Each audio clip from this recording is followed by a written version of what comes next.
नमस्कार विद्यार्थी मित्रांनो, आज आपण इयत्ता 8वी इंग्रजी विषयातील पहिल्या युनिटमधील तिसरी कविता trees are the kindest thing I know म्हणजे झाडे खूपच दयावान असतात या कवितेचा वर्कशॉप म्हणजे स्वाध्याय मराठी भाषेतून समजून घेऊया. मित्रांनो, या कवितेमधून कवी हॅरी बेन या कवीने झाडांच्या विषयीचा खूपच महत्त्वाचा संदेश आपणास सांगितलेला आहे. म्हणून मित्रांनो, या कवितेचा स्वाध्याय समजून घेणे खूपच गरजेचे आहे. Question number 1. Pick from the poem words that rhyme with the following words. खालील शब्दांशी जुळणारे शब्द कवितेतून निवडा. A. Fun, sun, begin. B. No, no, grow. C. Now, cow, bough. D. Sight, light, night. E. Fly, sky, lullaby. Question number 2. Pick from the poem lines that create a picture in your mind. कवितेतून अशा ओळींची निवड करा जे तुमच्या मनात चित्र निर्माण करते. येथे एक करून दाखवलेला आहे. A. And in the spring new birds of green. आणि वसंत ऋतूमध्ये नवी पालवी देतात. B. And gather birds among their boughs. आणि त्यांच्या फांद्यांवर पक्षी होतात जमा. C. And wood to make our houses of. आणि आपल्याला घरे बांधण्यासाठी लाकडे देतात. D. To touch the beams of morning sun. सकाळचा सूर्योदय झाडांना स्पर्श करतो. E. And when a moon float on the sky. आणि जेव्हा रात्री चंद्र आकाशात पसरतो. Question number 3. The poet referred to trees as the kindest things. From the poem pick out 5 facts which prove the kindness of trees towards others. कवी सांगतो की झाडे सर्वाधिक दयावान गोष्ट आहे. कवितेमधून झाडांच्या दयाळूपणाविषयीची सिद्ध केलेली 5 तथ्ये निवडा. 1. They do not harm, they simply grow. झाडे सरळ वाढतात, कोणाला त्रास देत नाही. 2. And spread a shade for sleepy cows. आणि झोपणाऱ्या गायीसाठी सावली पसरवतात. 3. They give us fruit in leaves above. झाडे आम्हाला फळे देतात, तसेच किमतीची पानेही देतात. 4. And wood to make our houses of. आणि आपल्याला घरे बांधण्यासाठी लाकडे देतात. 5. And leaves to burn on Halloween. आणि हॅलोवीन सणासाठी जाळण्यास पाने देतात. Question number 4. Find words that describe the following. खालील शब्दांचे वर्णन करणारे शब्द शोधा. स्लीपी काऊज, झोपणाऱ्या गायी. ग्रीन न्यू बर्ड्स, नवी हिरवी पालवी. मॉर्निंग सन, सकाळचा सूर्य. ड्राउझी ललबाय, अंगाई गीत.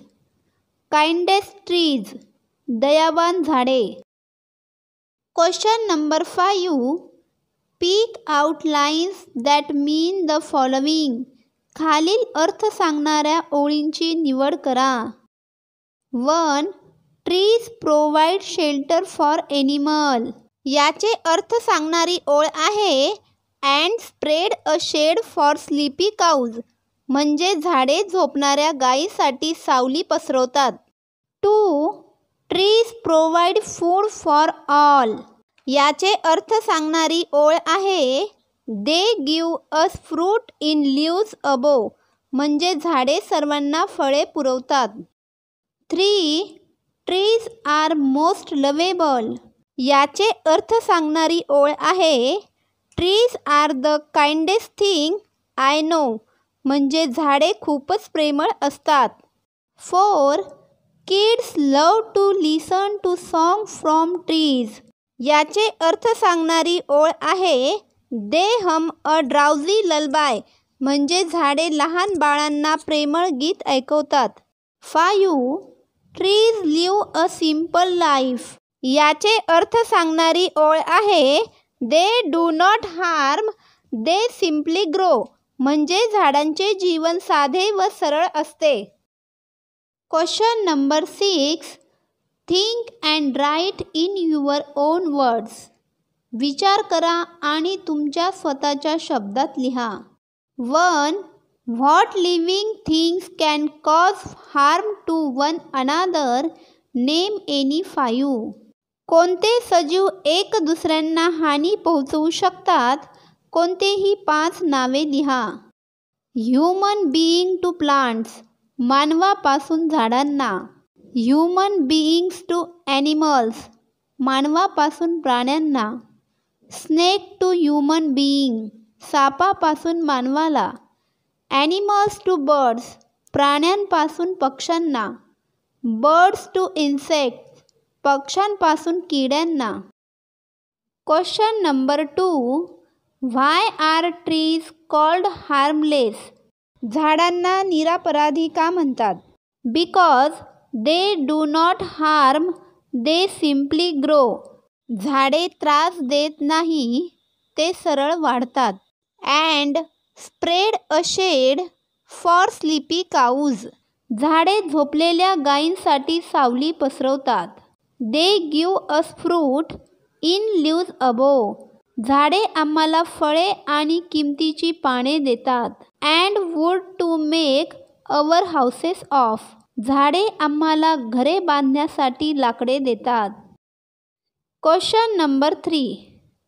हॅलोवीन्स is a festival celebrated in many western countries on 31st October. What is the season there? Why do you think is there a need to burn leaves on Halloween? Halloween सण 31 ऑक्टोबरला अनेक पाश्चिमात्य देशांमध्ये साजरा केला जातो. तेव्हा तेथे कोणता ऋतू असतो? तुमच्या मते हॅलोवीन सणामध्ये पाने जाळण्याची का गरज आहे? When there are autumn season, तेव्हा तेथे शरद ऋतू असतो. I think there coming winter season. माझ्या मते तेथे हिवाळा ऋतू येणारा असतो. So the leaves of the trees are burn to protect from cold. म्हणून थंडीपासून बचाव करण्यासाठी झाडांची पाने जाळत असतील. 4. They are the last to hold the light when evening changes into night. जेव्हा संध्याकाळची रात्र होते तेव्हा शेवटचा प्रकाश झाडांवर थांबतो. Which part of the day is referred to in the above lines. वरील ओळीमध्ये दिवसाच्या कोणत्या भागाचा उल्लेख केलेला आहे? Which part of the trees hold the last light of the day. झाडांचा कोणता भाग दिवसाचा शेवटचा प्रकाश पकडतात? Here the evening part of the day is referred to as the end of the day. येथे दिवसाच्या संध्याकाळच्या भागाचा उल्लेख केलेला आहे. Leaves of the trees hold the last light of the day. झाडांची पाने दिवसाचा शेवटचा प्रकाश पकडतात. Question number 7. Search for a short poem about trees in your mother tongue. Write it in your notebook and translate any 2 stanza from the poem into English. झाडे या विषयावर तुमच्या मातृभाषेत लहानशी कविता शोधा. ही कविता तुमच्या वहीत लिहा आणि या कवितेमधील 2 कडवे इंग्रजीमध्ये भाषांतरित करा. विद्यार्थी मित्रांनो, येथे आपणास झाडे या विषयावरची छोटीशी कविता शोधायची आहे आणि त्याचे 2 कडवे इंग्रजीत भाषांतरित करायची आहे. Question number 8. Your neighbor is having a huge old banyan tree chopped down to make space for another construction. तुमचे शेजारी दुसऱ्या ठिकाणी बांधकाम करण्यासाठी एक मोठे वडाचे झाड खाली पाडत आहे. Write an imaginary conversation between you and your neighbor trying to stop him from having it cut down. तुम्ही आणि तुमचे शेजारी दोघांमधील संभाषणाची कल्पना करून लिहा. तुम्ही त्यांना झाड कापण्यापासून थांबवण्याचा प्रयत्न करत आहात. Begin with the following. खालीलप्रमाणे सुरुवात आहे. Myself. Good morning sir. I am very disturbed and upset to see you having this good old banyan tree chop down. Neighbour. Good morning you too. I am also feeling bad about this, but I need to chop this tree too because I need to build a room for my son. Myself. Sir, I request you, please don't cut this tree. अशा प्रकारे मित्रांनो, आजच्या व्हिडिओमध्ये आपण trees are the kindest thing I know म्हणजे झाडे खूपच दयावान असतात या कवितेचा स्वाध्याय समजून घेतलेला आहे. धन्यवाद मित्रांनो.